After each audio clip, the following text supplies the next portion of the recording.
Sweden. A place where sharp modernity lives side by side with picturesque landscape. A land of technological innovation and historical preservation. Of ABBA and fish in a tube. Today, we turn our attention to that most enigmatic part of the Swedish landscape, the Swede.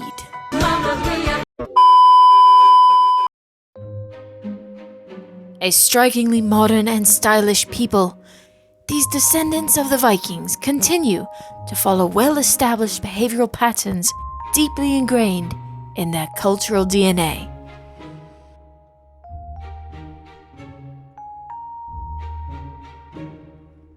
Much like their environment, Swedes have adapted to live in harmony with the seasons' change.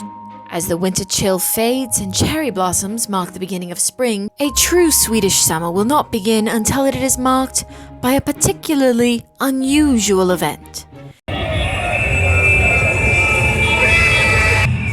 Has anyone ever tipped one of these over before? Nothing, but people have fallen out. Oh, that I can easily see.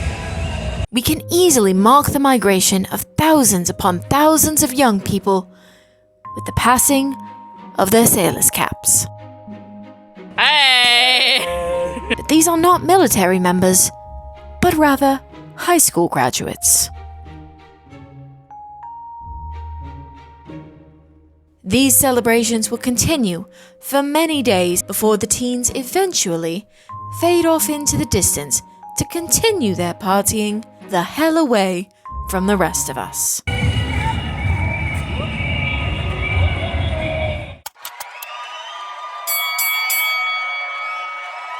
In the summer season, special events may be observed in some areas. Here, in the town of Motala, on the shores of Lake Vättern, tens of thousands of Swedes and Germans will squeeze themselves into the tightest lycra to participate in an event of endurance, strength, teamsmanship, and chafing. This is Vätternrundan.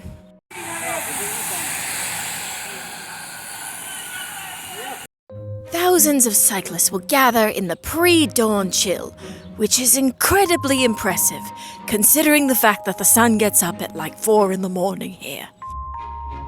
They will set off on a 315-kilometer endurance race around the entirety of Lake Vättern. It is the largest recreational bike race in the world.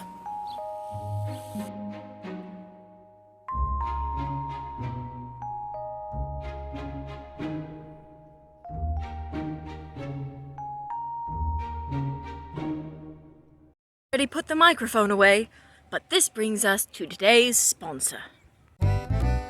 Me? You really think someone was gonna pay like actual money to sponsor this hot mess? Ah! I write kids' books. Have written, wrote, either way, they exist and you can buy them. Do you have tiny humans? Get them a book. Do you know tiny humans? Book. Would you like to buy back some of that bad karma for all the terrible things you've been thinking about that one person who works in the front office? You know who I'm talking about. Buy a book and donate it to charity. Seriously, I'm not picky. Nerdy Nanny Productions has books for all ages as long as those ages are roughly between 4 and 6. I even have one about the Swedish concept of fika. You can find it and all of the other Nerdy Nanny books in the link below.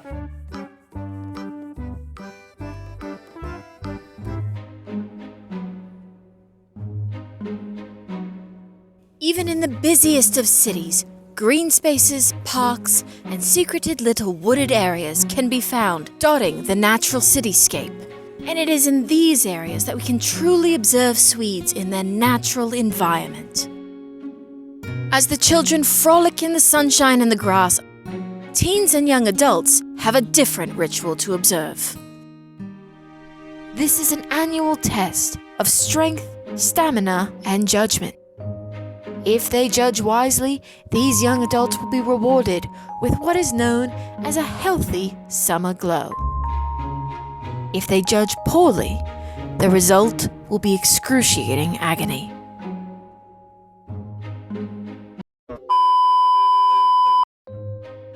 As we leave the youngsters to their tests of skill and SPF, we migrate further into the city centres.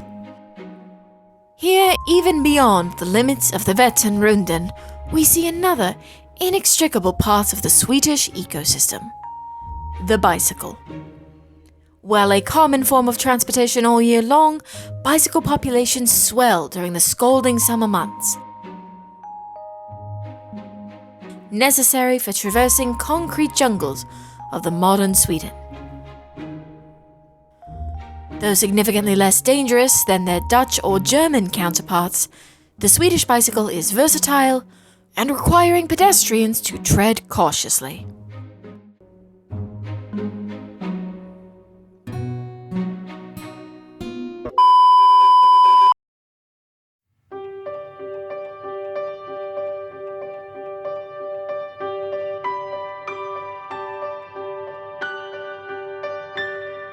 We wish the Swedes well as this rare and elusive species fades back into the trees like fays of old, to complete their summer rituals in peace.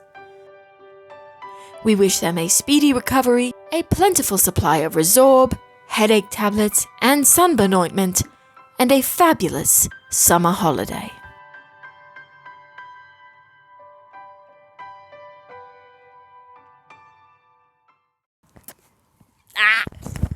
A people with an unyielding connection to nature.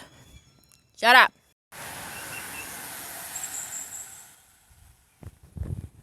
The bicycles are surprisingly loud.